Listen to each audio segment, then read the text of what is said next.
Ladies and gents, we're on to the next topic here in the huddle. Some NBA playoff predictions. Lil, you want to start it off game by game here? Yes, sir. So what we're going to do is we're going to predict the first round of the NBA playoffs. Yes, ladies and gentlemen, the playoffs are here, and we have no fear. Tomorrow, 4 o'clock, we have the Nets at the Raptors. Dino, who you take? No, I'm going first. I'm sorry. My Nets Okay. want to upset the Toronto Raptors. Feel me? They want to upset them. Believe that. There's going to be an upset. A game winner by Karis LeVert tomorrow night. Thank you very much. I think you started your hot take segment early today. You're not playing. Wow. Wow. Well, without Kevin Durant and Kyrie Irving, I would have to say Raptors in 5. Yeah, I'm in agreement. I'm going to pick. Oh, yeah. I'm going to say Raptors in 5. Listen, I know the Nets, they beat the Bucks in the bubble. Karis LeVert, he's a star in the making. We saw what he did against the Portland Trail Blazers. And they have heart. They have a lot of heart. They got guys that play together, play well together, even without Kyrie and KD. But the Raptors are the defending NBA champions. Kyle Lowry is a dog. I don't know why he was getting disrespected the last couple of years, because it wasn't his fault. It was DeMar DeRozan. But that's another topic for another day, because he only knows how to play one style of basketball. He hasn't evolved ever since. All right. But Kyle Lowry, his effort defensively, attacking the basket as well, finding open teammates. You still got Pascal Siakam. You got a whole bunch of players. They have one of the best benches in the league. At that, I'm going with the Raptors in 5. I'm going to have to agree here. I'm sorry, Cam. It's got to be Raptors in 5. You look at the Raptors, one of the best defensive teams in the league.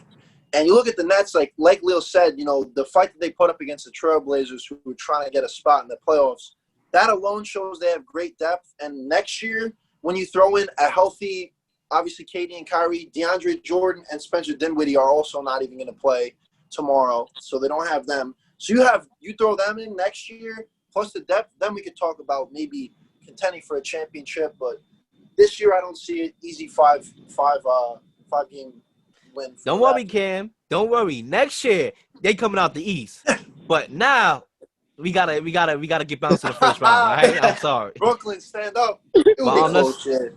Let's move on to the next game that we have to cap off day 1 of the playoffs. We have the Mavericks at the Clippers. Well, no home court, but we have the Mavericks versus the Clippers. The Clippers beat the Mavericks the whole entire year. They 3-0 against the Mavericks. So I'm going to go with the Clippers in 5. 5. Agree. Clippers in 7. What? Wow. Clippers in 7. Oh. Whoa. Oh, yeah. Wow. Explain yourself, brother.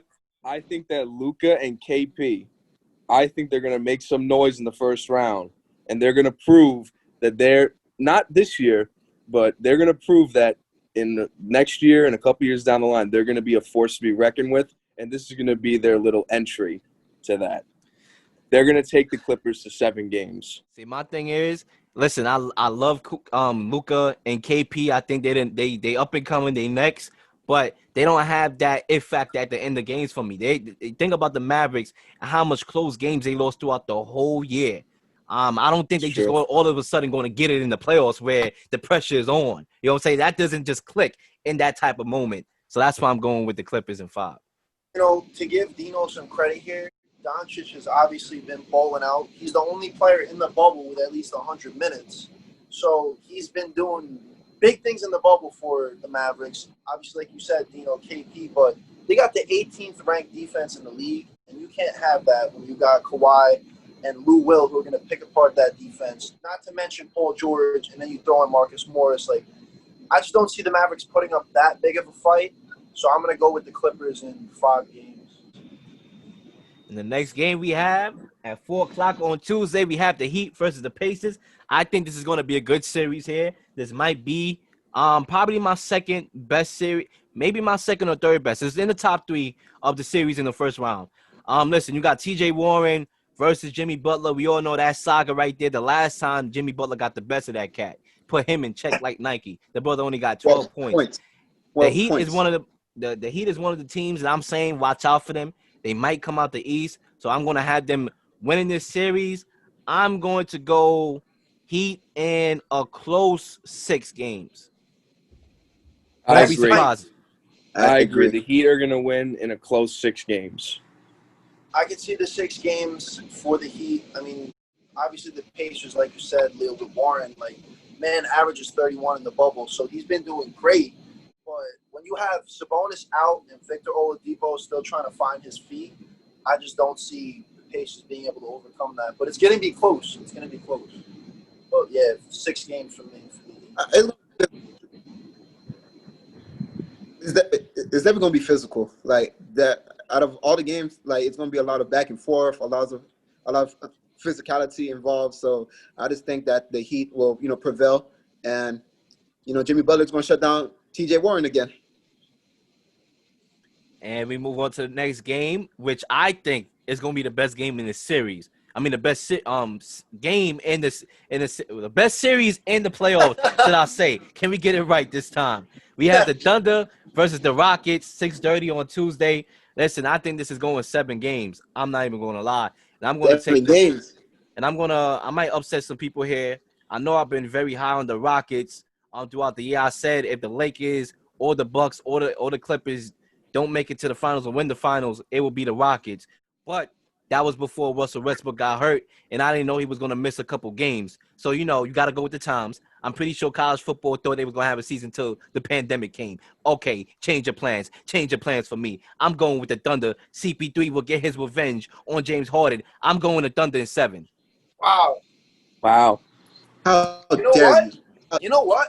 I'm going to actually agree with you, Leo. I'm going to go with the Thunder in 7. They're at full strength right now. Houston is a bit banged up. CP3 against his former team. He's been great with Gallinari.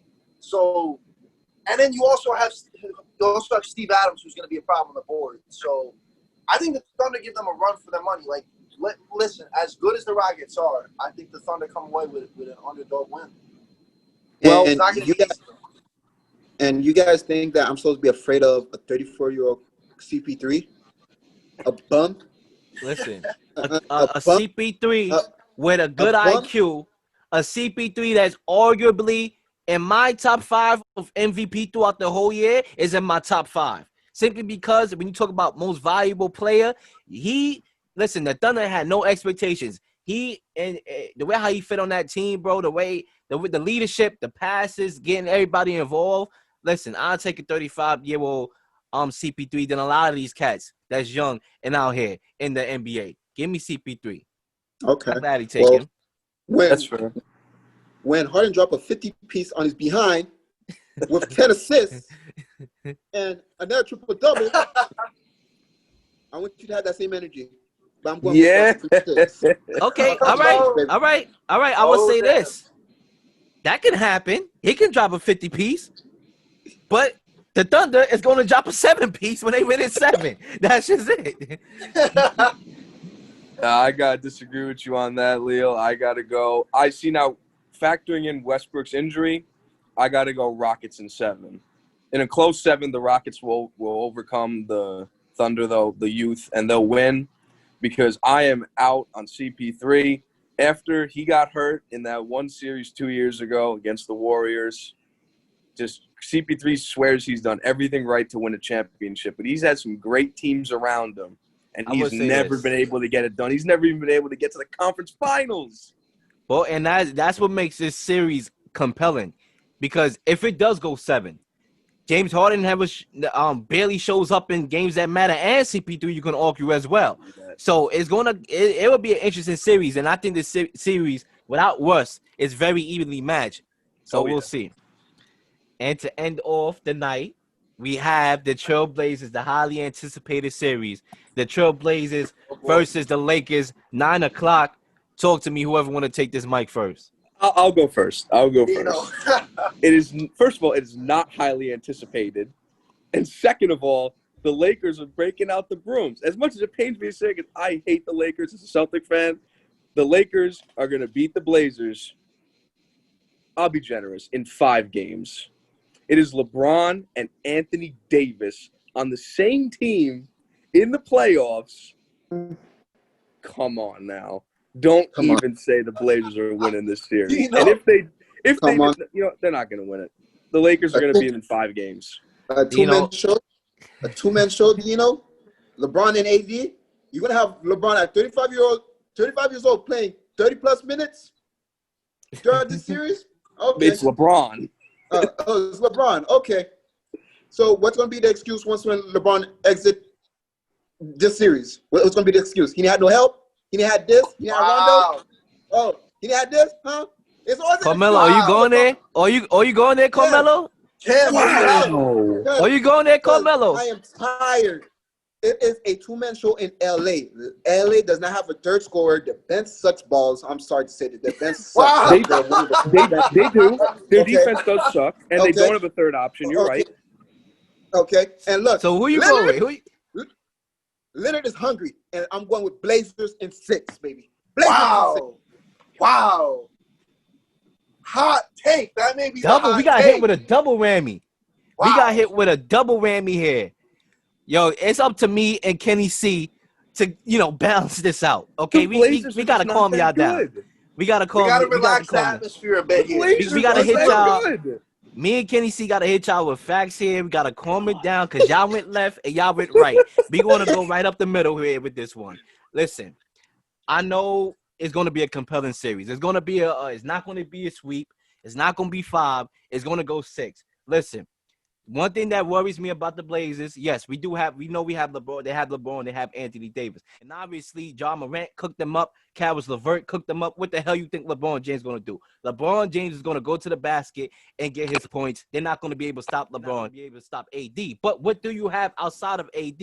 Now, you look at the Blazers. The Lakers have been the worst team guarding the three-pointers, all right? That's 3-point city over there. You got Gary Trent Jr. that can shoot the 3-ball. You got Carmelo that can hit a shot here and there at the, clutch Carmelo when he shows up. Damian Lillard from the logo. Both styles, they're going to mesh up together because the Lakers suck at guarding the perimeter and guarding 3-pointers. The Blazers going to kill them with that. The Blazers can rebound. Don't get me one that can rebound. I haven't been fond of the Blazers defensively. That's why I think it's going to be a close series. I'm going with the Lakers in 6. Listen, Leo, we just have that twin telepathy or something because we got the chemistry because you pretty much summed it up perfectly.